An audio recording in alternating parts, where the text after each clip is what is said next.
Nick Pope. I used to work at the Ministry of Defence, and in the early 90s I had a job which included looking at UFO sightings reported to the department.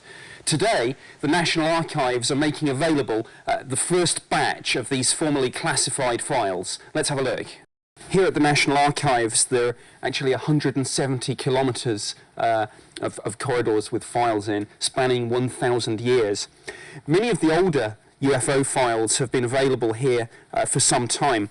There's immense interest in the subject of UFOs from the media, the whole UFO research community, and the public as a whole. In fact, when it comes to Freedom of Information Act requests, UFOs is one of the most popular subjects that's consistently asked about. These existing UFO files, which have been available at the National Archives for some years, these ones date from the early 70s. Here we've got, yes, an unknown track appeared. This is obviously talking about radar here. It's always a very interesting question. People see a UFO, that's one thing, but if something is then tracked on radar at the same time, and if the Air Force can verify that, that's obviously hugely significant.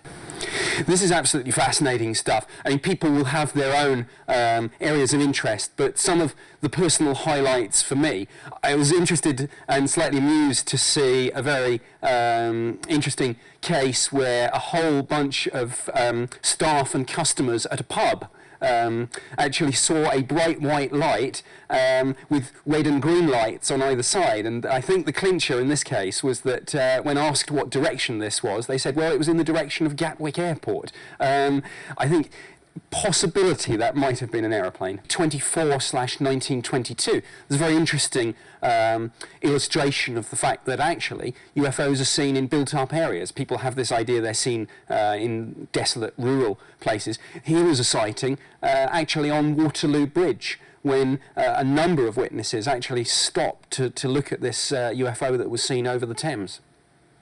Another interesting report in file DEFI 31/172 is a slightly more difficult to explain report of almost a classic close encounters of the third kind type spaceship. I mean, this thing was described as being the size of a football pitch, essentially saucer shaped with coloured lights on it. So something like that is slightly more difficult to explain away as just an aircraft light or something like that. There's a fascinating document in file DEFI 24/1923. This one involves two UFOs being tracked on military radar, and they're seen to cover 10 nautical miles in about 12 seconds. Now, if that's accurate, the UFO was travelling at about 3,500 miles an hour.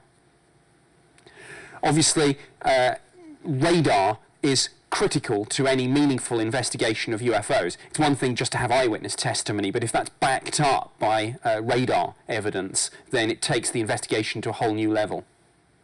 There's an intriguing letter in file DEFI 31/175 from an ex-RAF serviceman who describes how in 1952 he and a number of other military witnesses at a base in the Far East, effectively the airfield was buzzed by a UFO, and it does seem as if it was tracked on radar as well.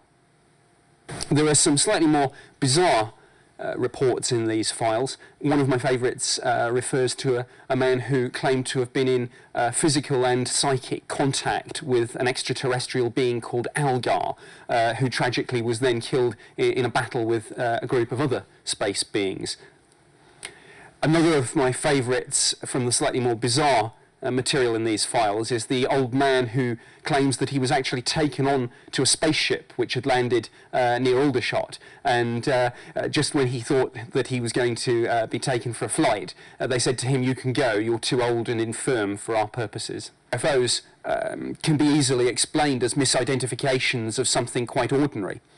When you look at these files, it's quite clear that in most instances what you're dealing with is well-intentioned witnesses, but people who are nonetheless misidentifying things. The most common things misidentified and reported as UFOs are aircraft lights, bright stars and planets, satellites, meteors, fireballs, airships, things like that.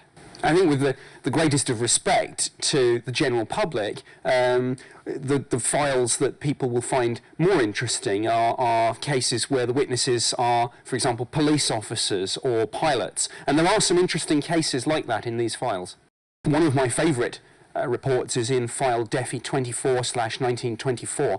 It's a sighting from a pilot, and they do sometimes see and report UFOs. There's a comment about an object passing 1.5 nautical miles from the port side of the aircraft, and there's a comment, it's either A, a meteor, B, space debris re-entering the atmosphere, or C, a missile. And then there's a remark afterwards, if it's a missile, myself and my crew are not impressed. In file DEFI 31/173, there's a fascinating report. It talks about members of the public seeing a UFO. They call the police send people out, and then the police officers sent to the scene ended up seeing the UFO themselves and actually making a sketch of it. All in all, this is a great day for open government and freedom of information. There's massive interest in these MOD files, and they're available now at the National Archives. The National Archives have put together a special site for all this material. There are links to the files, links to some previous files, a podcast, a research guide, and again, all this can be found at nationalarchives.gov.uk/UFOs.